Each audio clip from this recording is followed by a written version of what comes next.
သာသနာတော်နှစ်2558ခုကောဇာတက္ကရာ1386ခုကဆုံလပြည့်ကျော်9ရက်2014ခုနှစ်မေလ18ရက်မန္တလေးတိုင်းဒေသကြီးပြင်ဦးလွင်မြို့နယ်အောင်ချမ်းသာရွာဓမ္မသာယသာသနာစင်တာဓမ္မရတိမဟာဓမ္မသဘာဓမ္မယုံကျောင်းတော်ကြီး၌ဆင်းကျင်းပပြုလုပ်အပ်သည့်Win Higher Education Center မန္တလေးမြို့ကျွဲဆယ်ကံ31လမ်းအမှတ်ကာကြီး28ဆရာကြီးဦးဝင်းထင်ဆရာမကြီးတော်ချိုနွယ်စိုးသမီးဒေါက်တာဝင်းဖြူဖြူတန်းတာမောင်ညံလင်းမောင်ကျော်သူမိသားစုနှင့်ကျောင်းသူကျောင်းသားများဤအမတဒါနဓမ္မဖြစ်ဒါနအဖြစ်ဖြင့်ဆင်းကျင်းပပြုလုပ်အပ်သည့်အထူးတရားပွဲ၌ဟောကြားအပ်သောမြတ်ဗုဒ္ဓဤဗုဒ္ဓဂုဏ်တော်အကြောင်းတရားဒေသနာတော်ဒီနေ့ညတပါးတပင်ခန္ဓာကိုရှင်ဘုန်းတော်သခင်ရှင်တော်မြတ်ဖရာဤမဟာကရုဏာဂုဏ်ကိုအာယုပြုကာတိကျုဖွဲ့ဆိုအပ်သောဝန္ဒနာပနာမအာတိတဂါထာကိုရွတ်ဆိုပူဇော်ခြင်းဖြင့်စတင်ကြရအောင်ယောကပကောတိဟိပိယပမေယံကာလံကရွန်တောတိဒုက္ခရာနိခေရံကတောလောကဟိတယာနာထောနမောမာကာရုဏိကတတတယောနာထောဝိနိယမြာစွာတတ္တဝါဤချမ်းသာစီးပွားလိုလားတောင်းတဂုံပေါင်းခါသဖြင့်နာထမြညာခြင်းရှင်တော်မြတ်ဖရာသည်ကပ္ပကောတိဟိပိဂရေကဘာအရေးအတွက်သင်္ချာတို့ဖြင့်တော်လဲအဘေမေယံရေအတွက်တိုင်းတာဖော်ပြခြင်းငါမစွမ်းနိုင်ပါသောကာလံလေးအသင်ချေသိနေကဘာရှိကြသောကာလပတ်လုံးလောကဟိတယတတ္တလောကဤအကျိုးစီးပွားအလုံးငါအတိဒုက္ခရာနိဥ္စာအသက်ချေလက်အင်္ဂါမေတ္တာကြီးမှသမိတာနှင့်တထာဇနီဆွန်ញင်းကြီးဟုကျက်တိထဝေငါးသွဲအစုအလွန်ခဲရင်တော်မူတော်ကိုကရွန်တော်ဖျားဖြစ်ရန်ဤတန်ကြိုးကိုအာထုတော်မူရသည်ဖြစ်၍ခေရန်လက်ချေမျက်လုံးအသက်ဆုံးလျက်နှလုံးစိတ်ဝံကိုရောဤပင်မခြင်းတို့ကတောဘဝတဏ္ဏချိန်ဖန်များစွာရောက်တော်မူခဲ့ရရှာလေပြီမဟာကရုဏီကတတတ္တဝါများရင်ဝေသားကဲ့သို့တနာချစ်ခင်မဟာကရုဏာရှင်ဖြစ်တော်မူသောတသနာတတဝိနည်းများစွာတတ္တဝါဤချမ်းသာစီးပွားလိုလားတောင်းတဂုံပေါင်းခါသဖြင့်နာထမြညာထိုရှင်တော်မြတ်ဖရာအားနမောယုတိပြောင်းပြောမှန်ကိုလျော်၍ကရောယုကျိုးရှိခိုးခြင်းသည်အထုဘဝတုစင်စစ်မသွေဖြစ်ပါစေတည်း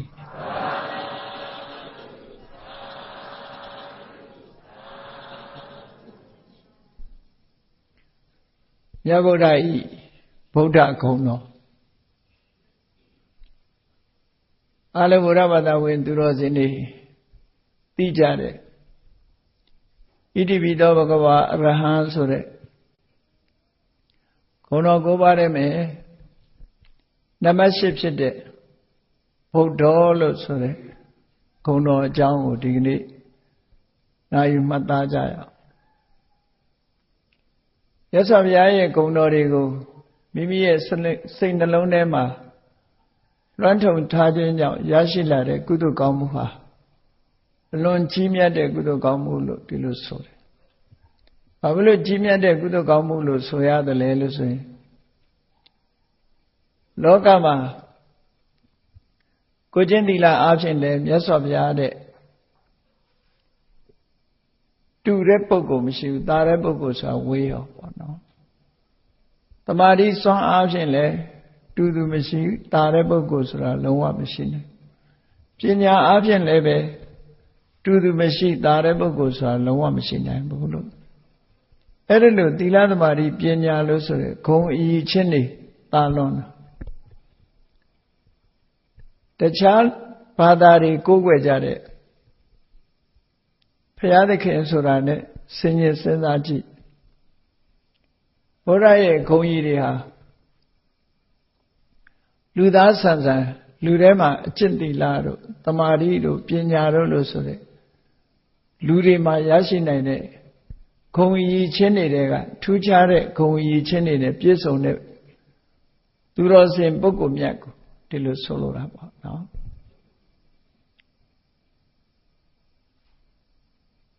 အစွမ်းတကူကြီးလို့လူတွေကကိုးကွယ်ရတဲ့အရာမျိုးမဟုတ်ဘူးဒီလိုပြောလိုက်တော့ဘုရားဟာတကူမကြီးဘူးလို့ဒီလိုပြောတာမဟုတ်အစွမ်းတကူဆိုဒီမှာအမျိုးစုံရှိတယ်လူတွေနားလည်နေတဲ့အစွမ်းတကူဆိုတာအရာရာဖန်ဆင်းနိုင်တယ်တို့အရာရာလှုပ်ဆောင်နိုင်တယ်ဆိုတဲ့အစွမ်းတကူတစ်မျိုးကိုပဲလူတွေကအစွမ်းတကူလို့သတ်မှတ်နေကြတာစာပေကျမ်းကမှာအစွမ်းတကူတွေမျိုးမျိုးရှိတယ်ငှက်တွေကောင်းငင်ပြန်တယ်ဆိုတာကမ္မစိတ္တိလို့ခေါ်တယ်သူကံကပေးတဲ့အစွမ်းတကူလို့ပြောတယ်ရေထဲမှာငါးတွေကူးနိုင်တာလည်းပဲသူတို့ရဲ့ကမ္မစိတ္တိဆိုတဲ့အစွမ်းတကူပဲလူတွေကငှက်လို့ကောင်းငင်မပြန်နိုင်ဘူးငါးလို့လည်းရေထဲဆင်းပြီးတော့မကူးနိုင်ကြဘူးသို့သောလူတွေမှာအစွမ်းတကူမရှိဘူးလားလို့ဆိုတော့လူတွေရတဲ့အစွမ်းတကူကဘာတော့ဆိုရင်တင်စားပြီးပြောတဲ့စကားအုံနောက်ပေါ့လူတွေကတိရစ္ဆာန်လောကကြီးနဲ့ကမ္ဘာလောကကြီးကိုချုပ်ကင်နိုင်လောက်အောင်စွမ်းရည်တတ္တိမြင့်မားတာတော့လူတွေရဲ့အသိဉာဏ်လို့ဆိုတဲ့အုံနောက်ပဲဖြစ်တယ်ဘယ်ပုဂ္ဂိုလ်မှလောကမှာရှိတဲ့သက်ရှိတ attva တွေဟာလူသားကိုမရှင်းနိုင်ကြဘူးမရှင်းနိုင်သည့်အတွက်ကြောင့်လူသားတွေဟာအကြံဉာဏ်နေစွမ်းရည်တတ္တိတွေအလွန်ကောင်းသည့်အတွက်ကြောင့်ရေထဲမှာပုန်းခိုနေတဲ့ငါးတွေကိုလည်းဖမ်းနိုင်တယ်မြေကြီးထဲက attva တွေကိုလည်းဖမ်းယူနိုင်တယ်ကောင်းကင်ပြန်တဲ့ attva တွေကိုလည်းဖမ်းယူနိုင်တယ်အင်တမအင်အားကောင်းတဲ့ဆင်ကြီးတွေကိုလည်းပဲလေ့ကျင့်သင်ကြားပြီးတော့မိမိအတွက်ယင်ဖြစ်သုံးချတယ်အခိုင်းစေဖြစ်သုံးချတယ်အင်တအပြေးမြန်တဲ့ attva တွေတုပြီးတော့ကိုမပြေးနိုင်ပေမဲ့လို့အဲ့ဒီပြေးနိုင်တဲ့ attva တွေမြင်းတို့လိုအကောင်တွေကိုလည်းလူတွေကနေပြီးတော့အသုံးချနိုင်တယ်ဆိုတာကိုယ့်ရဲ့အင်အားကြီးတဲ့attva ကြီးတွေကိုချုပ်ကင်ပြီးတော့ကိုယ်လိုပါအတိုင်းဆောင်ရွက်စေနိုင်တယ်ဆိုတဲ့အတိညာစွမ်းရည်တတ္တိအုံနောက်ဟာဘလောက်ကြီးမားတယ်ဆိုတာစဉ်းစားကြည့်ပေါ့မြတ်ဗုဒ္ဓဆိုတဲ့ပုဂ္ဂိုလ်မှာလည်းဒီလိုစွမ်းရည်တတ္တိတွေရှိတာအဲ့ဒီလိုစွမ်းတကူကိုပြောတာကဘာကြီးကိုဖန်ဆင်းတာတို့နော်တရားတွေကိုဖန်ဆင်းတာတို့လူသားတွေကိုဖန်ဆင်းတာတို့အကောင်းအကျိုးလူတွေရဲ့အကောင်းအဆိုးဒါတွေကိုဖန်ဆင်းတာတို့ဆိုတဲ့အစွမ်းတကူမျိုးတွေကိုပြောတာမဟုတ်ဘူး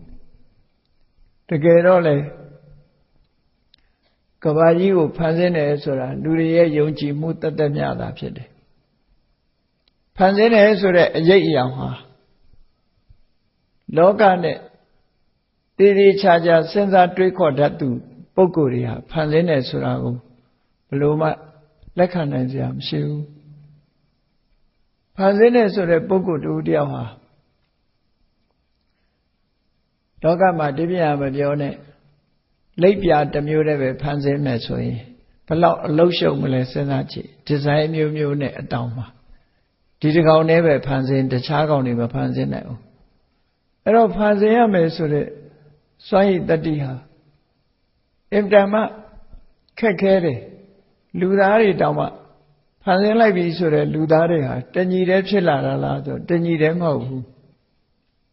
အသိဉာဏ်ရှိကြသူဖြစ်တော့လည်းပဲလူသားတွေဟာ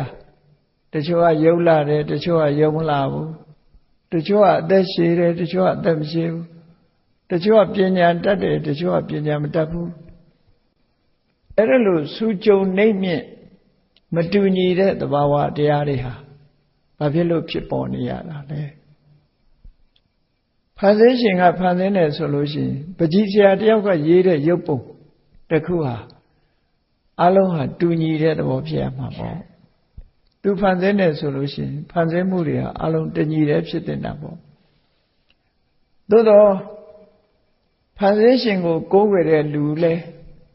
အိုခြင်းနာခြင်းသိခြင်းနဲ့ဒုက္ခပေးတာပဲမကိုးကွယ်တဲ့လူလဲအိုခြင်းနာခြင်းသိခြင်းရှိတာပဲစဉ်းစားကြည့်ပဲဆိုလို့ရှိရင်ဖန်ဆင်းရှင်ကသူကသဘောတူကျေနပ်လို့ဖန်ဆင်းခံရတဲ့ပုဂ္ဂိုလ်ဟာသူ့ကိုကိုးကွယ်တယ်ဆိုရင်အေးဒီလူကတော့ငါလူပဲအသက်ပိုရှည်အောင်ဖန်ဆင်းပေးမယ်စီးပွားဥစ္စာတွေတိုးတက်အောင်ဖန်ဆင်းပေးမယ်ပညာတွေပိုတက်လာအောင်ရုပ်ဆင်းတွေပိုလှလာအောင်လုပ်ပေးမယ်ဆိုတဲ့စိတ်ဓာတ်သူ့မှာမရှိဘူးရှိရင်ကွဲပြားခြားနာရမှာပေါ့နော်ကွဲပြားခြားနာမှုရှိအောင်မကိုးကွယ်တဲ့လူလဲဒါပဲကိုးကွယ်တဲ့လူလဲဒါပဲလို့ဆိုရင်ဒါသူဖန်ဆင်းတာမဟုတ်ဘူးဆိုတာအမှန်မှထင်ရှားဒါကြောင့်မို့ဖန်ဆင်းရှင်ဆိုတဲ့အစွမ်းတစ်ခုမျိုးနဲ့ပတ်သက်ပြီးတော့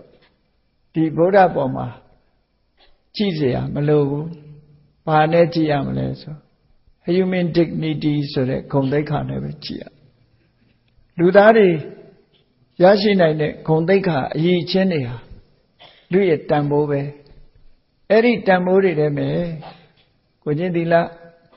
ကောင်းတာလဲတန်ဖိုးတစ်ခုပဲတည်ငြိမ်တဲ့သမာဓိစွမ်းအားရှိတာလဲတန်ဖိုးတစ်ခုပဲအသိပညာထက်မြက်တာလဲတန်ဖိုးတစ်ခုပဲလူလောကလူတွေဟာလဲဒီဂုဏ်သိက္ခာရှိအောင်ဆိုတာဘာတွေလုပ်ရတာတော့ဆိုကိုချင်းတရားကောင်းအောင်လုပ်ရတယ်ပညာတတ်အောင်လုပ်ရတယ်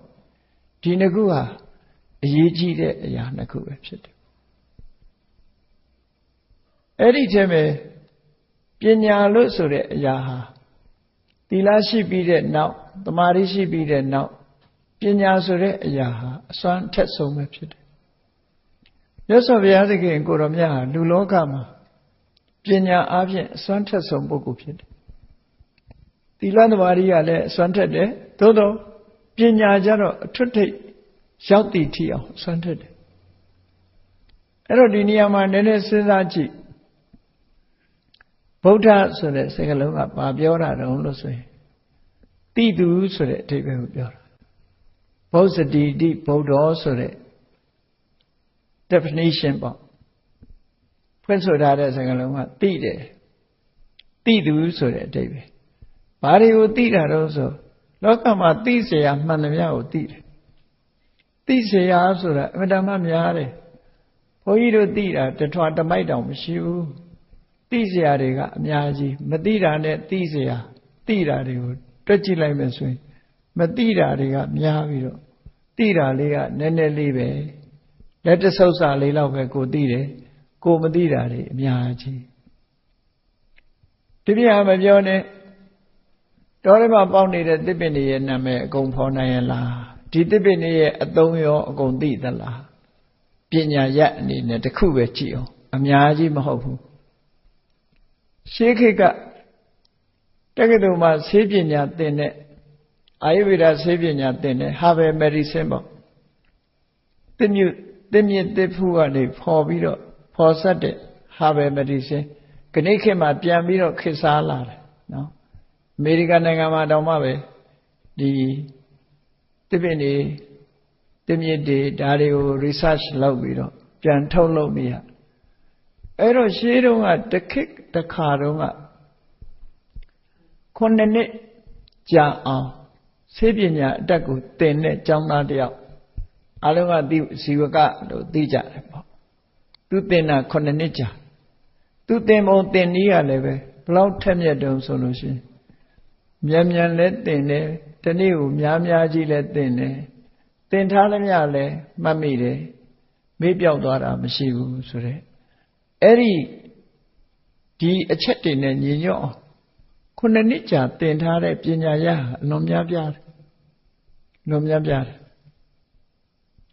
အများကြီးလဲသင်တယ်တဲ့အမြန်ကြီးလဲသင်တယ်သင်သမျှလဲမှတ်သားနိုင်တယ်မေ့ပြောက်ခြင်းလည်းမရှိဘူးအဲ့ဒီလို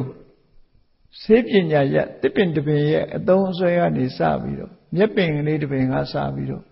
ဘာသုံးရတယ်ဘယ်လိုဂုဏ်တတ္တိတွေရှိတယ်ဆိုတာသူလေ့ကျင့်သင်ကြားလိုက်တာဆေးပညာအတတ်ကကုံသွားလားဆိုမကုံ မကုံတော့သူဆရာစီချင်းကပ်ပြီးတော့မေးတယ်သူတင်တာ9နှစ်ရှိသွားပြီတဲ့ဒါကုံပြီလားလို့ဆိုဆရာကြီးကပြောတယ်ဘယ်ကုံမလဲတဲ့ပညာကတော့ဒါပေမဲ့လို့မင်းဘဝအသက်ဝမ်းကြောင်းအသက်မွေးဖို့အတွက်ကတော့ငါပြောမယ်တဲ့တင်ရင်းလေးတစ်ချောင်းယူသွားဟောဒီမျိုးရဲ့ပတ်ဝန်းကျင်တယူစနာဆိုတာ10မိုင်အတွင်းရှိတဲ့သစ်ပင်တွေကိုမင်းသွားလေးလာဘာပင်မှမကြံစေနဲ့လေးလာခဲ့အဲ့ဒီထဲမှာဆေးဘက်မဝင်တဲ့သစ်ပင်ရှိရင်မင်းယူလာခဲ့ငါပြဆိုအဲ့ဒါဆောင်ဝဲစစ်တာပဲသူနော်ဆောင်ဝဲစစ်လိုက်တာအဲ့ဒီနည်းနဲ့ဆောင်ဝဲစစ်တာအခုခေတ်တော့အဲ့ဆောင်ဝဲနဲ့စစ်ရင်တော့အကုန်ကြမယ်ထင်နေချာနော်အဲ့ဒီလိုဆောင်ဝဲစစ်ရင်တော့ဘာဖြစ်လို့လဲဆိုအခုခေတ်ကတော့နှုတ်တိုက်ကြက်ပြီးတော့မေးခွန်းတောင်မှပဲဘယ်ကမေးမယ်ဆိုတာကိုကြိုတင်သိထားပြီးတော့မှဖြေကြတာတွေကများနေတယ်ဘုန်းကြီးဆောင်ဝဲပဲဖြစ်ဖြစ်လူဆောင်ဝဲပဲဖြစ်ဖြစ်စပေါ့ရိုက်တယ်မေးခွန်းတွေနဲ့သွားတယ်ဆိုတော့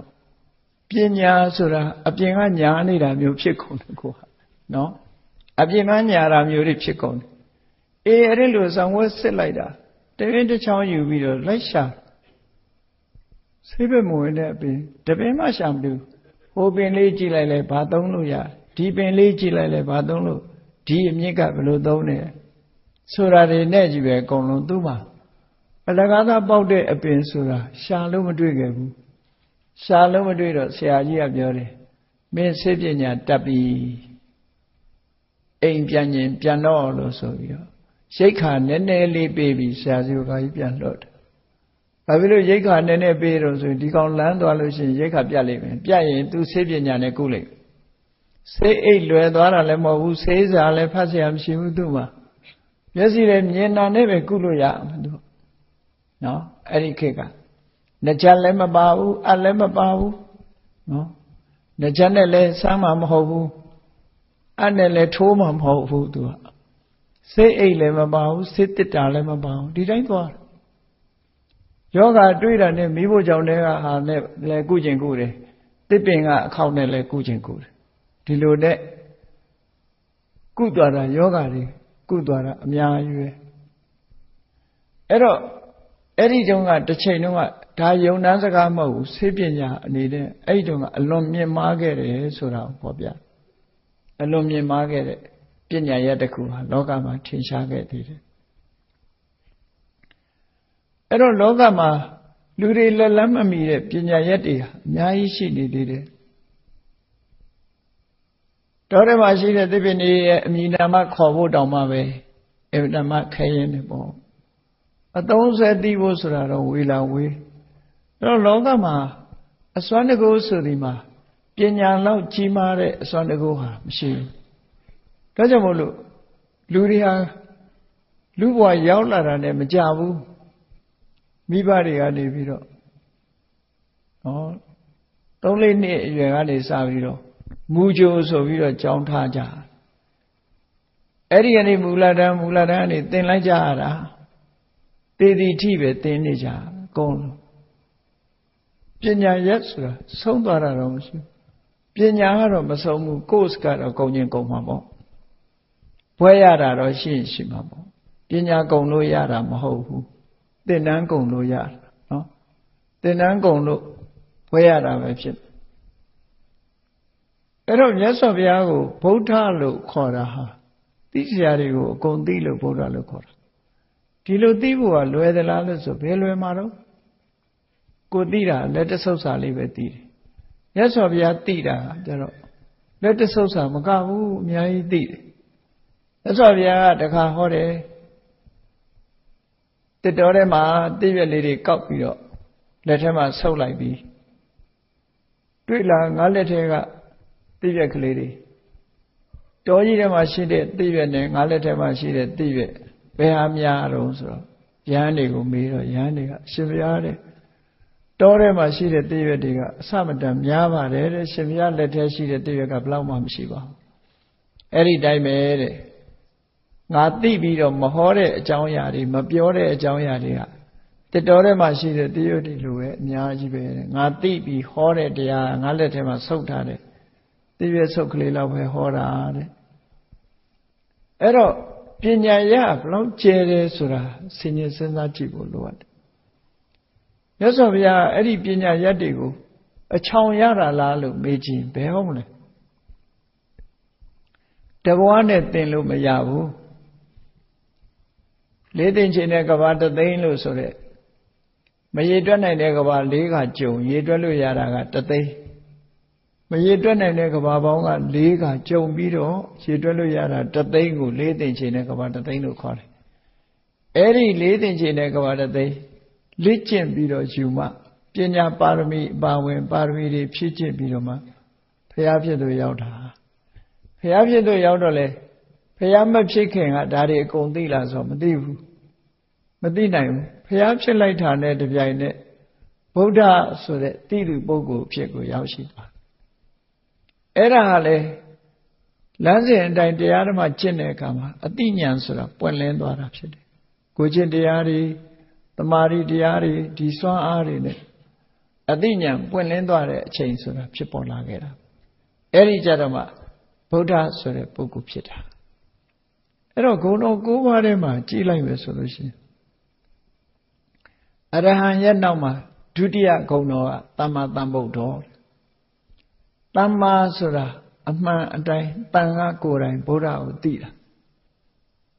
နော်အဲ့ဒီဂုဏ်တော်ကိုကြည့်မယ်ဆိုရင်လည်းအမှန်အကန်ကိုယ်တိုင်သိတယ်သစ္စာလေးပါးကိုအမှန်အကန်ကိုယ်တိုင်သိလို့သမ္မာသမ္ဗုဒ္ဓလို့ခေါ်တယ်အခုဒီဗုဒ္ဓကြတော့လည်းပဲဘုဇ္ဇတိတိဗုဒ္ဓသိတယ်လို့ဆိုအတိညာဏ်နဲ့ပတ်သက်ပြီးတော့ဂုဏ်တော်၉ပါးထဲမှာဂုဏ်တော်2ပါးကအတိညာဏ်နဲ့ပတ်သက်ပြီးခွဲခြားထားတယ်လို့အတိညာဏ်ဘလောက်အရေးပါတယ်ဆိုတာစဉ်းစားကြည့်နော်ဒီထဲမှာတီးခြားသိတာလေးတွေပါသေးတယ်ဘာတွေတော့ဆိုဝိဇ္ဇာစရဏတမနောဝိဇ္ဇာဆိုတာလည်းအတိညာဏ်ပဲလောကဝိတုလောကအကြောင်းသိတယ်ဆိုတာလည်းအတိညာဏ်ပဲနော်လောကအကြောင်းကိုသိတယ်ဆိုတာလည်းအတိညာဏ်ပဲဗုဒ္ဓသိသူဆိုတာလည်းအတိညာဏ်ပဲဟောအတိညာဏ်နဲ့ပတ်သက်ပြီးတော့ဂုဏ်တော်တွေထဲမှာအရေးပါလို့ထည့်တာဒါကြောင့်မို့လို့လောကမှာအရေးကြီးဆုံးကဘာလဲဆိုပညာရေးဆိုပြီးတော့ခဏခေတ်မှာလည်းပဲပညာရေးကိုလေးပေးပြီးတော့သင်ကြားနေကြတာပေါ့ပညာဟာလူရဲ့တန်ဖိုးလို့ဆိုပြီးတော့ပြောနေကြတာတကယ်လည်းပဲသိသူနဲ့မသိသူဟာအလွန်ကွာခြားတယ်ပေါ့မသိတဲ့ပုဂ္ဂိုလ်ဟာဘယ်အရာပဲဖြစ်ဖြစ်မသိသည့်အတွက်ကြောင့်သူ့အတွက်မှာအရာခတ်သိမ်းဟာမှောင်ကျနေသလိုဖြစ်တယ်သိတဲ့ပုဂ္ဂိုလ်ကတော့အရာခတ်သိမ်းသူ့အတွက်မှာလင်းချင်းပြီးတော့ဘာလို့သူဟာအတိညာဏ်ရှိနဲ့လှုပ်သွားတာအတိညာဏ်ရဲ့တန်ဖိုးဟာအမှန်တမ်းကြီးပါတယ်အဲ့ဒီမှာသမ္မာသမ္ဗုဒ္ဓဆိုတဲ့ဗုဒ္ဓနဲ့ဒီဗုဒ္ဓောဘဂဝါဆိုတဲ့ဗုဒ္ဓဘာထူးလဲထူးခြားမှုရှိလားလို့မေးစရာအကြောင်းရှိလားမေးစရာအကြောင်းရှိလားအတိညာဏ်ကို2ပိုင်းခွဲပြီးတော့ပြောလိုက်တာသမ္မာသမ္ဗုဒ္ဓသိတယ်ဆိုတာအမှန်တရား၄ပါးကိုမှန်မှန်ကန်ကန်ကိုယ်တိုင်သိတယ်ဆိုတာသစ္စာ၄ပါးကိုသိတာဆိုလိုတယ်လောကမှာအမှန်တရားကိုသိမှတဏှာဝကလွတ်ဖို့ဆိုတဲ့လမ်းစကိုတွေ့နိုင်အမှန်မသိဘဲနဲ့တဏှာဝကလမ်းစဆိုတာမတွေ့နိုင်ဆိုပါတော့ကိုယ်မှာပြဿနာတစ်ခုရှိတယ်ပြဿနာတစ်ခုရှိလာပြီလူတွေမှာလည်းလူမှုရေးပြဿနာစီးပွားရေးပြဿနာဘာပြဿနာညာပြဿနာတွေ problem တွေပေါ့ problem တွေရှိလာပြီဆိုလို့ရှိရင် problem ရှိတာသိုံနဲ့ပြီးလာလို့ဆိုမပြီးဘူးเนาะ problem ဆိုတဲ့ပြဿနာကိုသိဖို့ကတခုပဲသိသေးတယ်ဘာသိဖို့လိုတော့ဆိုဒီ problem ဆိုတဲ့ပြဿနာဟာဘာကြောင့်ဖြစ်တာလဲအကြောင်းရင်းကိုသိဖို့လိုတယ် the cause of problem cause ကိုသိရမယ်အဲ့တော့အကြောင်းလည်းသိတယ်အကျိုးလည်းသိတယ်ပြဿနာကိုလည်းသိတယ်ပြဿနာရဲ့အကြောင်းကိုလည်းသိတယ်ဒီလောက်နဲ့လုံလောက်ပြီလားဆိုမလုံလောက်ဘူးပြဿနာဆိုတာအဖြေရှိသေးတယ်လေအဖြေရှာနိုင်ရမယ်နော် solution ဆိုတဲ့အဖြေအဲ့ဒီအဖြေကိုလည်းသိဖို့လိုတယ်ဒါဖြင့်အဖြေဆိုတာဟုတ်ပြီပြဿနာငြိမ်းတာကိုသိပြီသိတော့ Eri Piatana Nyene Nila Apshi Sura Balelu Sura Uletia. The way of the solution of problem. Tilu Surabo. Ero leave a lead and Dima Kesapir. Piatana Uletire, Tipiatana Bajam Chita Suraretire, Piatana Belushi, Piatana Ye, Inye Muguletire, Belunine, Inye Suraletire. Leave a lead and Pivi. Sonzo Mamangang and Dima Tipiatana Pietona Pietabo. Beya very Piatana the Ku, a Pima Matona Musu Rebogua. A Pima Tona Nilango Madivuso in Beroma Piama Hofu. Enyama Mofu. Gay Poiro de Re, John Dwiniade, Pawapiatana the Ku, Shenji. Pawapiatana the Ku, Chi. Luran yin sign the other Boabia than at the Kuabaronse. The Pivi o Milache. Yoga Virana Yache. This so yache. Da Chima de Piatana. The child Lumuye Piatanaro, Siwaye Piatanaro, Midazu Piatanaro, Nangaye Piatanaro, Parirusra, Shijima Shida. Lurai Madribu, Mola, Adipiatana. Lurai Madribu Nanganai Lamadu Ero Lumio Dine led Dwede, Pada Win Dine led Dwede. That she that one Manamia, Dwichoniare, Piatana, Barose, Ojen, Najin, Dijin, so Piatana. Dipiatana, Padu Pishin, nine the lay. Watch out, Dipiatana, Pinia, the lay, Dipiatana, Bema, a song that malay, a song that the Nilango, she the la. DHL Lecha go, man, but they also in Dipiatana, below patient. For you, Malaysia, do Avida, the Nambo Chadova. Da human problem, look horror. Ojina, agents or a problem, look horror, so. A mute video got Tabida made it.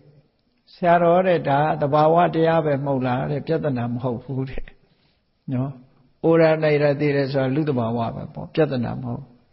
Eh, me, and I will Piatana look, Mamin the Yagalabalo, Cheshimo, maybe Roman Josara. Monka Mavelli. Hold him. Piatana low down, but the Usuing Monkani Mavelli. Pishimo Brahma Josa Era Jamulu, Jatana, Niemboha, Namadi Yechizome Daha Piatana. A good Chana Lunga lady, Chanu lady, lady Palaja. Drudi, Maduro Bama, Senza Liu,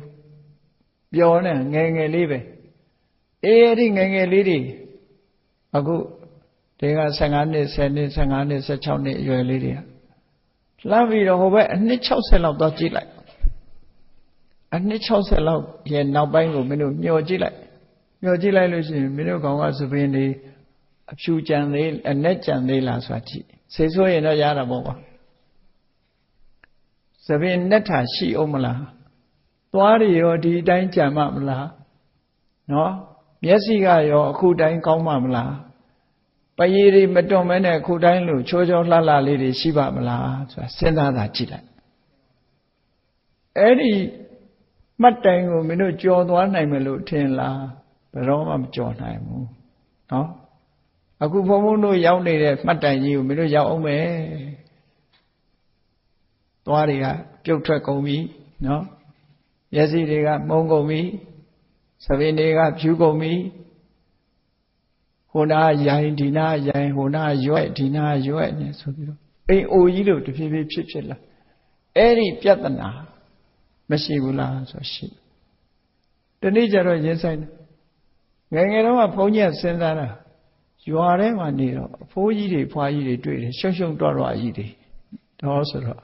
oh, I drew more ready 4 years, 5 years, Tilotena. Go out of the role of Chilla Melo to come to you. Come to the poor year, သူမွေးတယ်ဒီပုံစံကြီးမွေးတယ်မှာရဲ့လို့အောင်းမိတာနော်မစင်စားဘူးတခါမှမစင်စားသည့်အတွက်ကြောင့်ကြောက်လည်းမကြောက်ဘူးနောက်ကြတော့သူတို့လည်းငယ်ငယ်တုန်းကငါတို့လိုပဲနောက်ပိုင်းကျတော့ဒီလိုတွေရုပ်ရှုံတော့ဖြစ်ကုန်တာပါလားနော်ငါမြေတို့ရဲ့မင်းတို့အကုန်ဟောဒီကြည်အောင်အဘိုးဖြစ်ပုံဆိုတာမျိုးဆိုရတဲ့အကိုင်းရောက်သွားတာနော်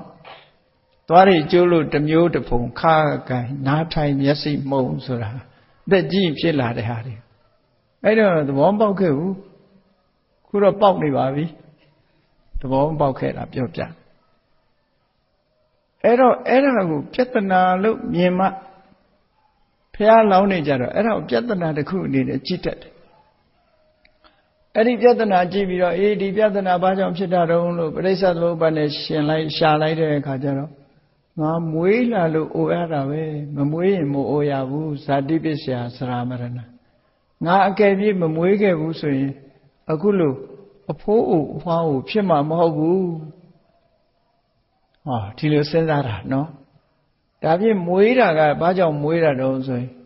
ရင်ဘဝရှိလို့မွေးနေတာဘဝဆိုဒီမှာကံတရားနဲ့ပေါ်လာတဲ့ခန္ဓာတွေပေါ့ဘဝပစ္စယဇာတိဘဝရှိလို့မွေးတာဒါဖြင့်ဒီဘဝကတော့ဘာဖြစ်လို့ရှိနေရတာတုံးလို့ဆိုဥပါဒါနပစ္စယဘဝဆွဲလန်းရှိနေလို့တွေ့တာလို့ဖြစ်နေတာကိုယ်တိုင်းကိုယ်ကလိုချင်နေတာတွေ့တာနေလိုချင်သလားမလိုချင်သလားကိုယ်ဘဝကျင့်တတ်နေသလားမကျင့်တတ်ဘူးလားစဉ်းစားကြည့်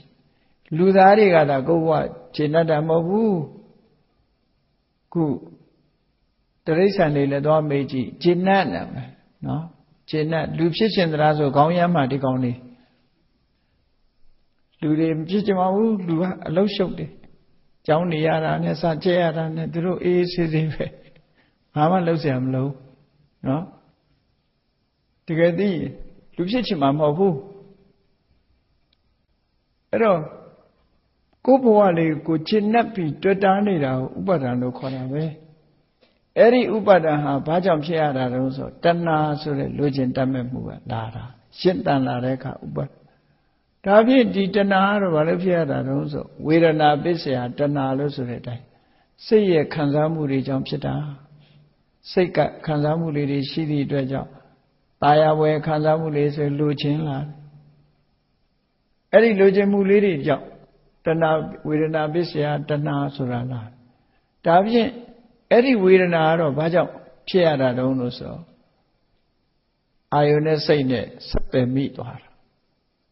ဆက်သွယ်မှုရှိလာလို့ရှိရင်ဖြစ်တာပဲလေခုခေတ်လူချင်းတာပြောကြတာမလေးအိုးချင်းထားရင်အိုးချင်းညှိတယ်လေကြိုးချင်းထားကြိုးချင်းညှိအိုးချင်းထားအိုးချင်းထိတယ်နော်အာယုန်မှာလည်းဒီတိုင်းမှာပဲထိနာပဲအမြဲတမ်း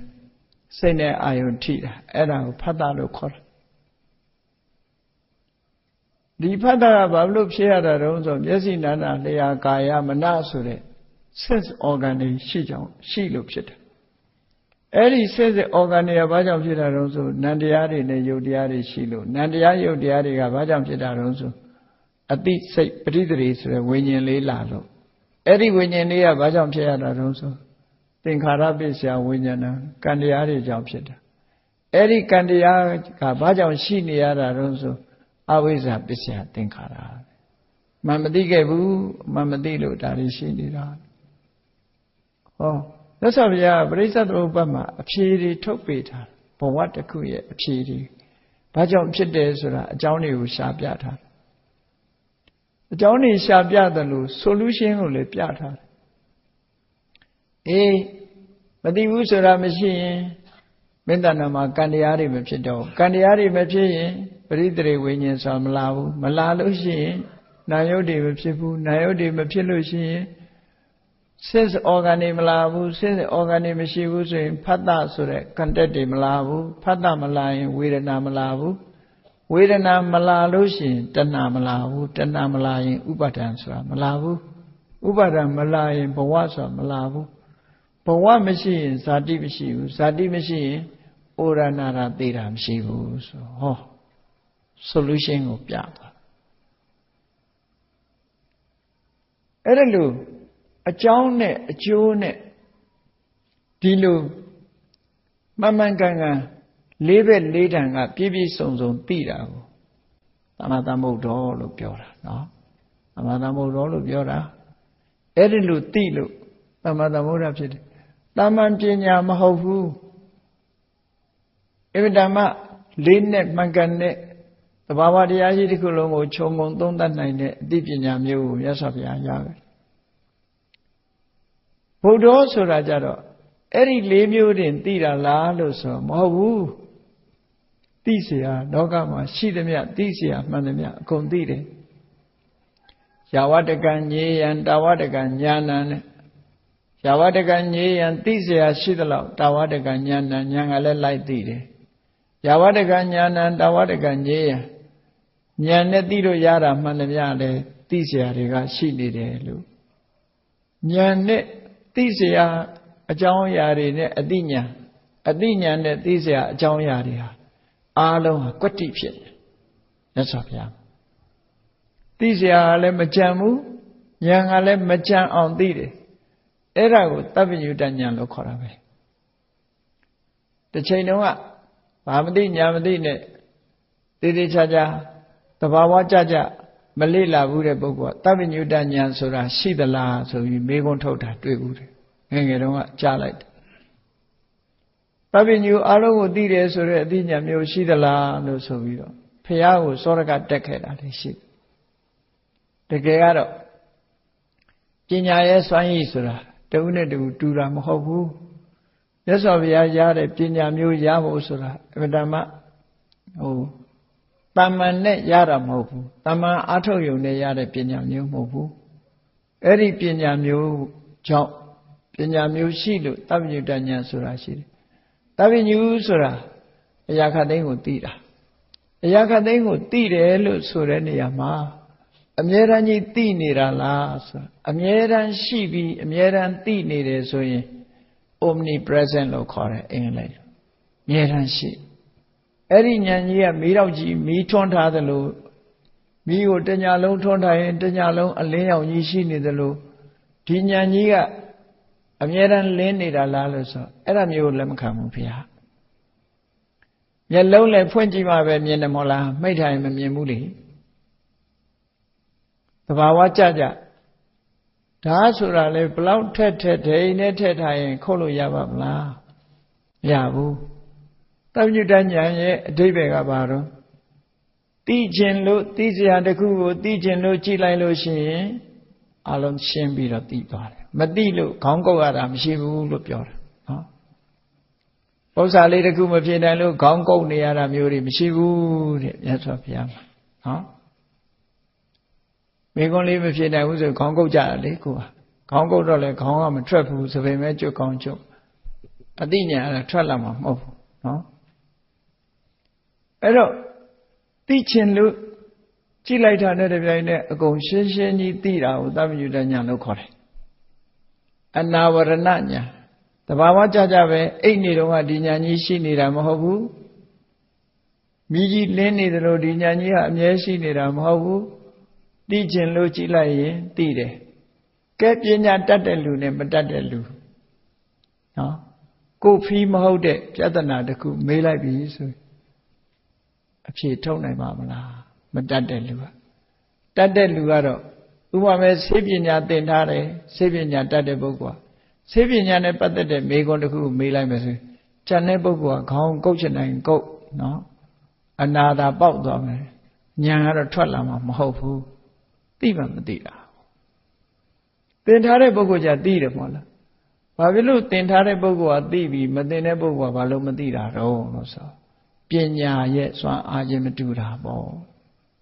ဒီလိုဆိုလို့လေဒါကြောင့်မို့မြတ်စွာဘုရားကြတော့ဘာသိခြင်းလို့ကြည့်လိုက်တာနဲ့တပြိုင်နက်အစီအတာမရှိအကုန်လုံးအကျွမ်းကြံမရှိအကုန်သိတယ်အကြောင်းကိုလည်းသိတယ်အကျိုးကိုလည်းသိတယ်ဖြေနည်းကားကိုလည်းသိတယ်ဖြေရှင်းချက်ကိုလည်းသိတယ်ဆိုလေးဘက်လေးတန်ပြည့်ပြည့်စုံစုံသိသွားတယ်ဒီလိုဆိုတာပေါ့အဲ့တော့သမ္မာသမ္ဗုဒ္ဓောဆိုတဲ့ဂုဏ်တော်ကြီးကသစ္စာလေးပါးကိုသိတာအဓိကထားပြီးတော့ပြောတယ် အမှန်တရားကိုသိတာအဓိကထားပြောပြီးဗုဒ္ဓောဆိုတာကြတော့သစ္စာ၄ပါးမှတပါးဉာဏ်နဲ့သိเสียမှန်သမျှအကုန်သိတာပြောတယ်ဒါကြောင့်မလို့ဒီနှစ်ခုခွဲထားတယ်လို့ဒီလိုဆိုတယ်နောက်တစ်ခုကကြည့်သမ္မာသမ္ဗုဒ္ဓောလို့ဆိုတာဟာသိเสียတွေကိုကိုယ်ကသိလိုက်တဲ့အသိဉာဏ်ပฏิဝေဒဉာဏ်လို့ခေါ်တယ် penetration ထိုးထွင်းပြီးတော့သိလိုက်တယ်တရားဓမ္မနဲ့ပတ်သက်ပြီးသိเสียမှန်သမျှအကုန်သိလိုက်တယ်ထိုးထွင်းသိတယ်ဗုဒ္ဓောဆိုတာကြတော့အဲ့ဒီသိတာတွေကိုသူများနားလဲအောင်ဘယ်လိုပြောရမလဲဆိုတာကိုသိတယ်ဒေသနာဉာဏ်လို့ခေါ်တယ်အဲ့ဒါလည်းမတူဘူးနော်တချို့ကတော့သိတယ်ပြောမပြတ်တတ်ဘူးဆိုတဲ့လူတွေအများကြီးပဲသိတယ်မပြောတတ်ဘူးတဲ့ကိုသိတာပဲကိုပြောတတ်ရမှာပေါ့လို့ဒီလိုပြောလို့မရဘူးသိတယ်ပြောမပြတ်တတ်တဲ့ပုဂ္ဂိုလ်တွေရှိတယ်အဲ့တော့သူများနားလဲအောင်ရှင်းပြဖို့ဆိုရင်လူတိုင်းဟာဆရာမဖြစ်တာအဲ့ဒါကြောင့်ပေါ့ပညာတတ်တဲ့ပုဂ္ဂိုလ်တွေရှိတော့လည်းပဲကိုပညာတတ်တိုင်းသူများစိတ်ဝင်စားအောင်သူများနားလဲအောင်ပြောပြနိုင်တာကအရေးချင်းတစ်ခုပဲသိတာကအရေးချင်းတစ်ခုသူတော်ဘာနားလဲအောင်ပြောပြနိုင်တာအရေးချင်းတစ်ခုသိတဲ့အရေးချင်းကိုပฏิဝေဒဉာဏ်လို့ခေါ်တယ်သူများနားလဲအောင်ပြောပြနိုင်တာကိုပฏิဒေသနာဉာဏ်လို့ခေါ်တယ်ပฏิဝေဒဉာဏ်နဲ့ဒေသနာဉာဏ်သမ္မာသမ္ဗုဒ္ဓောကပฏิဝေဒဉာဏ်ကိုပြောပြီးတော့ဗုဒ္ဓောကြတော့ဒေသနာဉာဏ်ကိုပြောတာလို့ဒီလိုအဓိပ္ပာယ်ရှိပါအနှုံးမို့ဆိုလို့ရှိရင်သမ္မာသမ္ဗုဒ္ဓောကလည်းသိတာပဲဗုဒ္ဓောကလည်းသိတာပဲဘာလို့နှစ်ခါပြောရတာတော့ထပ်မနေဘူးလားလို့စဉ်းစားတဲ့ပုဂ္ဂိုလ်တွေမှာစဉ်းစားမိကောင်းစဉ်းစားမိလိမ့်မယ်များသောအားဖြင့်လည်းဣတိပိသောတို့ကတစ်စေเจ้าမှရွတ်ကြတာများတာဟိုလူတွေကလည်းနော်တကယ်အနှစ်သာရသိအောင်မြတ်စွာဘုရားကိုကြီးညိုပူဇော်လိုတဲ့အနေနဲ့သိအောင်လေးလာပြီးတော့ထားမယ်ဆိုလို့ရှိရင်တော့မြတ်စွာဘုရားရဲ့အစွမ်းတတ္တိခုံကြီးတွေကိုသိရှိရလို့ရှိရင်အင်မတန်မှကြည်နူးတဲ့စိတ်တွေဖြစ်လာကြည်နူးတဲ့စိတ်လာဘာဖြစ်လို့လဲဆိုလောကမှာအတုယူအားကြစရာပုဂ္ဂိုလ်ဆိုတာရှိတယ်လေအတုယူအားကြရတဲ့ပုဂ္ဂိုလ်မျိုးရှိအဲ့ဒါလို့အတုယူအားကြရမယ်ပုဂ္ဂိုလ်မျိုးတွေမှာဆိုရင်မြတ်စွာဘုရားရဲ့ဂုဏ်တော်တွေကိုပွားခြင်းအပြင်ဘုရားကိုအတုယူအားကြမှုတွေဖြစ်လာတယ်လို့ဆိုတာနော်ဒါကြောင့်မို့ပြောကြတယ်ဗုဒ္ဓတပူဇံမဟာတေဇဝန္တောမြတ်စွာဘုရားကိုပူဇော်လို့ရှိရင်မိမိမှာအစွမ်းတကူတွေတိုးတက်လာတယ်လို့ပြောတယ်ဘုရားကိုပူဇော်တာနဲ့အစွမ်းတကူတွေကဘယ်လိုတိုးတက်လာမြတ်စွာဘုရားလို့အရေးချင်းရှိတဲ့ပုဂ္ဂိုလ်တယောက်တဦးကိုသူတော်စင်တူကိုမျက်မျက်နှိုးနှိုးစိတ်ထဲမှာအမြဲတမ်းထားခြင်းအပြင်ဘယ်လိုကိုယ်မှာအကျိုးကျေးဇူးတွေတက်ရောက်လာသလဲလို့ဆိုရင်ဒါရှင်းရှင်းလေးပဲအာနာရှိတဲ့လူတယောက်နဲ့သိရင်သိတာနဲ့တည်းပဲတော်တော်လေးကိုမဖြစ်ဘူးလားကောမပြေပါနော်လူကြီးနဲ့သိတယ်ဆိုတာနဲ့တည်းတော်တော်အလုံးဖြစ်နေဒီလူကအဲ့တော့မြတ်စွာဘုရားလိုပုဂ္ဂိုလ်မျိုးနဲ့သိပြီဆိုရင်သူစီကတတ္တိလေးတွေတော့ရမှာပေါ့အနည်းငယ်တော့ရတာပေါ့လူယုတိရှင်ယုတိတော့ဖြစ်သွားသေးတာပဲဒါကနားလဲတဲ့ဥပမာနဲ့ပြောပြတာပါနားလဲတဲ့ဥပမာပြောပြလူတွေရဲ့တဏ္ဍာမှာထင်ဟမှုဆိုတာလေးတွေကရှိတတ်တယ်ပေါ့ထင်ဟမှုဆိုတာရှိတယ်ဒါကြောင့်မို့မြတ်စွာဘုရားရဲ့ဗုဒ္ဓဆိုတဲ့ခုံတော်ကြီးကိုနားလဲအောင်သဘောပေါက်ပြောမယ်ဆိုရင်သိเสียရှိသမျှတွေကိုဘာပဲဖြစ်ဖြစ်အမှန်ကန်ကိုယ်တိုင်သိတာမှန်ကန်သိတော်မူလို့ဗုဒ္ဓလို့ခေါ်တယ်အဲ့ဒီဗုဒ္ဓဆိုတဲ့စကားလုံးကိုအဓိပ္ပာယ်ပြန်တဲ့အခါသိသူလို့အဓိပ္ပာယ်ပြန်နောက်တစ်ခုကတော့နိုးကြားသူဆိုတဲ့အဓိပ္ပာယ်လည်းပြန်လို့ရတယ်နိုးကြားသူပွင့်လင်းသူဆိုတဲ့အဓိပ္ပာယ်လည်းပြန်လို့နိုးကြားတယ်ဆိုတာမသိတဲ့လူတွေကအိမ်မောကြနာနဲ့တူတယ်သိတဲ့လူကနိုးတဲ့လူနိုးမှသိတယ်လေအိပ်ပျော်နေရင်ဘာမှမသိဘူးအိမ်မှာသခိုးဝင်ခိုးသွားဘာမှမသိဘူးအိပ်ပျော်နေတာနိုးပြီဆိုရင်သိတယ်လေအဲ့ဒါလိုပဲမြတ်စွာဘုရားအမှန်တရားကိုသိတယ်ဆိုတော့နိုးတရားတွေရဲ့ဒီမောဟဒီဟုသောတွေ့ဝေခြင်းဆိုတဲ့အိပ်ပျော်ခြင်းကနေနိုးထလာလို့အမှန်တရားတွေကိုသိတယ်လို့ သူတို့ဆိုတာအဲ့ဒီဗုဒ္ဓဆိုတဲ့ဒီဂုံရည်ချင်းဟာအမေကပေးတာလားဆိုမဟုတ်ဘူးအဖေကပေးတာလားမဟုတ်ဘူးဆွေမျိုးကြံတိတွေကပေးတာလားမဟုတ်ဘူးနတ်မြမာတွေကပေးတာလားလို့ဆိုလဲမဟုတ်ဘူးမိမိကိုယ်တိုင်ကြင်ကြံကြိုးကုပ်အားထုတ်ပြီးတော့အားထုတ်တယ်သင်ယူတယ်ဆိုတာအသိဉာဏ်ရအောင်မိမိကိုယ်တိုင်ကြိုးစားအားထုတ်ခြင်းကြောင့်ရလာတဲ့အသိဉာဏ်မျှတာဖြစ်တယ်ဒါကြောင့်မို့အသိပညာဆိုတာကိုယ်တိုင်ကြိုးစားပြီးတော့ရယူကြရတာဖြစ်တယ်ကိုယ်တိုင်မသိမဲနဲ့ရနိုင်တဲ့ပညာရဆိုတာလောကကြီးမှာမရှိပါဘူးကိုယ်တိုင်ကြိုးစားသင်ယူမှသာလျှင်ရနိုင်တာဖြစ်ပါမြတ်စွာဘုရားမှာလဲဗုဒ္ဓဆိုတဲ့အသိဉာဏ်ကြီးဟာသူများကပေးအပ်တဲ့အသိဉာဏ်မဟုတ်ဘူးကိုယ်တိုင်ကျင့်ကြံကြိုးကိုအားထုတ်လို့ရတဲ့ပညာရတာဖြစ်တယ်လို့ဒီဘုရားရဲ့အသိဉာဏ်ကြီးမားမှုကိုအာယုံပြုပြီးတော့ဒီစိတ်ထဲမှာကြည်နူးဝမ်းသာမှုရအောင်ကြိုးစားအားထုတ်ကြလောကမှာကံမကောင်းဘူးဆိုရင်ကံကောင်းအောင်ကဘာလုပ်ရလဲမကောင်းတဲ့ကံတွေပပျောက်အောင်ကံကောင်းတဲ့နည်းတွေမရှိဘူးလားလို့ဆိုရှိတယ်ကံမကောင်းဘူးဆိုတာအကုသိုလ်အကျိုးတွေဝင်ရောက်နေတာကိုလူတွေကကံမကောင်းဘူးလို့ပြောတာအကုသိုလ်ရဲ့အကျိုးတရားတွေကကိုယ်တဏ္ဍာမှာလာရောက်ပြီးတော့ထိခိုက်နေပြီဆိုရင်ဒါကံမကောင်းဘူးလို့ပြောကြတယ်အဲ့ဒီအချိန်မှာကိုယ့်ရဲ့လုပ်ရက်ကိုပြန်ဆန်းစစ်ကြည့်ရမယ်ဟုတ်တယ်ငါတို့လုပ်နေတာအမှားမရှိဘူးအကောင်းတွေလုပ်တယ်သို့တော့အတိတ်တုန်းကမှားယွင်းမှုတွေဟာလည်းလူတွေတဏ္ဍာမှာလာရောက်ပြီးတော့မကျူးဝါဖြစ်ပြီးတော့အကျိုးပေးနေတာတွေလည်းရှိတတ်တယ်ပေါ့အဲ့ဒါလို့အဟောင်းတွေကထပြီးတော့ဖြစ်ပေါ်လာတာမျိုးတွေရောမရှိနိုင်ဘူးလားဆိုရှိနိုင်တယ်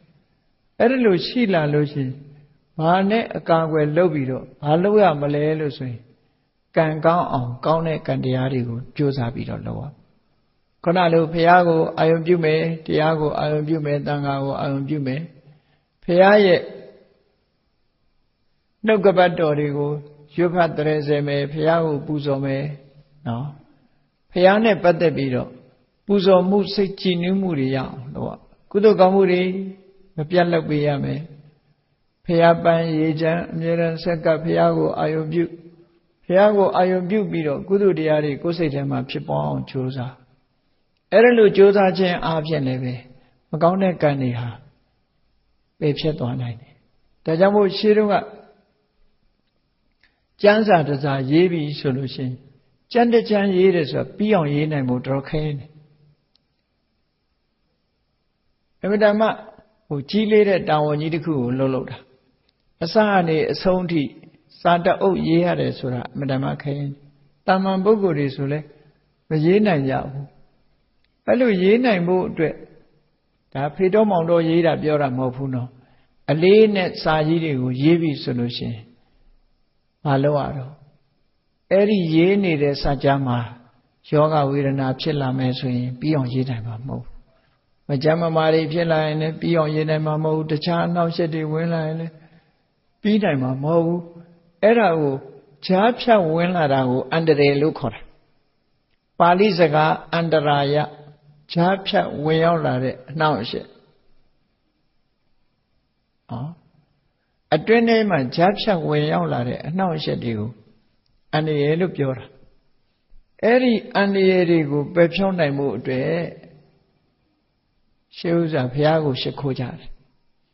ရှိခိုးပြီးတော့ဘုရားရဲ့ဂုဏ်တော်တွေကိုယ်စိတ်ထဲမှာနှလုံးထဲမှာထုံထားလိုက်တော့အဲ့ဒီကုသိုလ်ကံရဲ့စွမ်းအားကြောင့်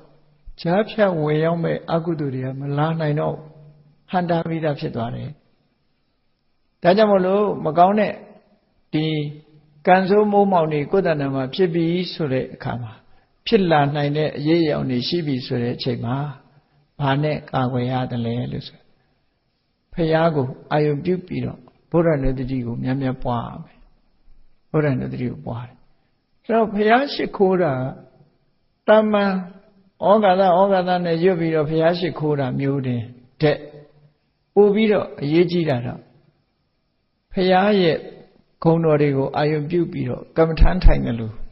မြတ်စွာဘုရားရဲ့ဂုဏ်တော်တွေကိုနှလုံးသွင်းဆင်ခြင်ပြီးတော့အချိန်များ ဒီတရားတွေနဲ့မြတ်စွာဘုရားကိုပူဇော်ပါတယ်ဆိုတာလုပ်ပြီးတဲ့အခါမှာကိုလုပ်တဲ့ကုသိုလ်ကောင်းမှုတွေအားလုံးကိုမမြင်ရတဲ့တရားတွေကိုနိဗ္ဗာန်မှာရှိတဲ့အိမ်ဆောင်တတ်တွေပါတွေဒါတွေကိုအမြတ်တမ်းပေးဝေရအဲ့ဒီအမြတ်တမ်းပေးဝေခြင်းအဖြစ်ကိုနဲ့သူတို့နဲ့မိတ်ဆွေဖြစ်သွားတယ်မိတ်ဆွေဖြစ်သွားခင်မင်ရင်းနှီးမှုတွေရလာတယ်မိတ်ဆွေဖြစ်လို့ရှိရင်ကိုယ်အန္တရာယ်မရောက်အောင်သူတို့ကကြည့်ရှုပြီးလူမပြောနဲ့လေဒီတမ္မာမပြောနဲ့အိမ်နာနီးချင်းနဲ့တဲ့အောင်ပေါင်းရင်တောင်မှပဲကိုယ်အိမ်ကိုကြည့်ပေးပေါ်ရမယ်မတဲ့ဘူးဆိုရင်မသိကြအောင်ဆောင်းနေမှာဘာကြီးဖြစ်နေဟုတ်ကဲ့လားအိမ်နာနီးချင်းနဲ့တဲ့မှ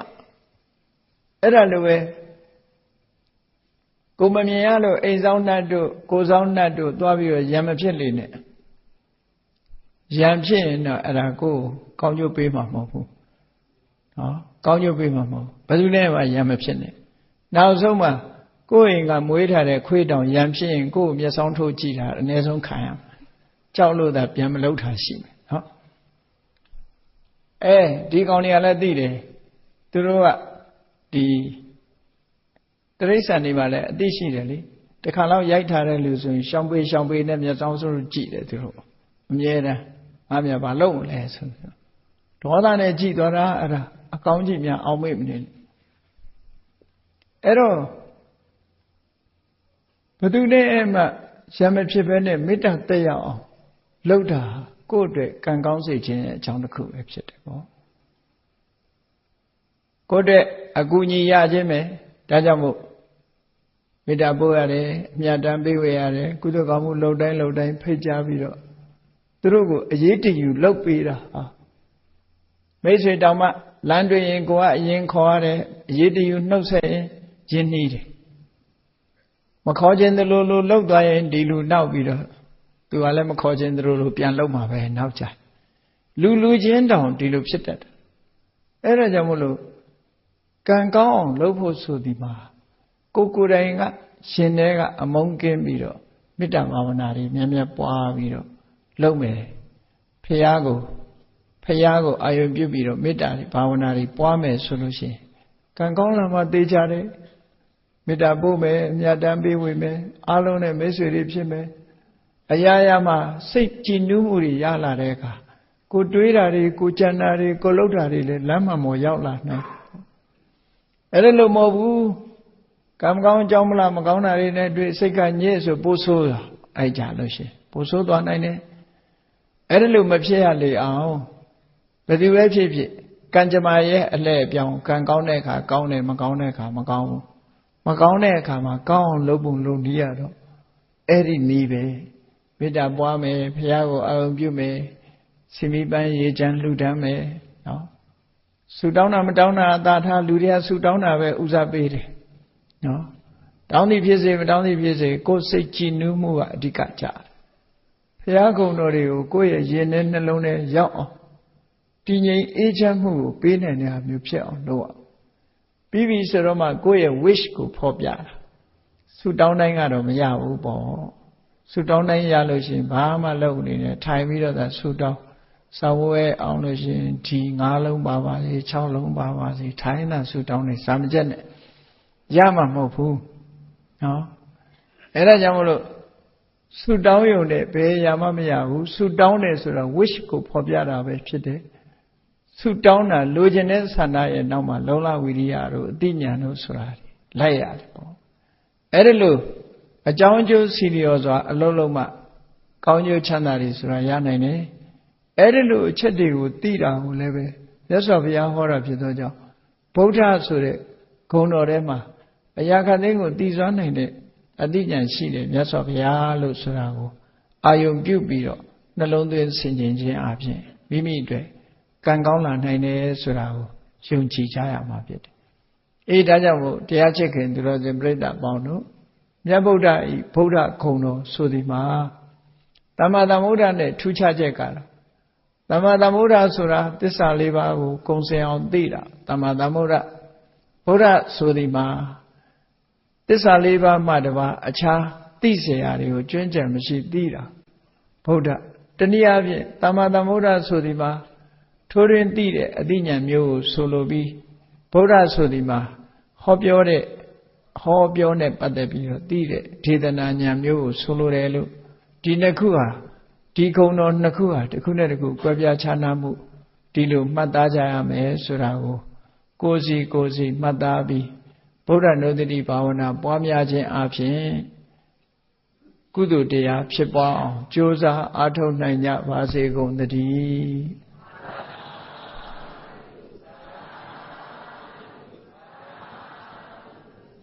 မေတ္တာပို့ရအောင်တတ္တဝါများစွာဘေးရန်กว่าချမ်းသာကြပါစေတတ္တဝါများစွာ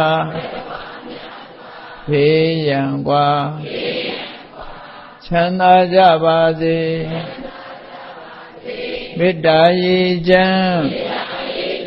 သုံးငါဖြံ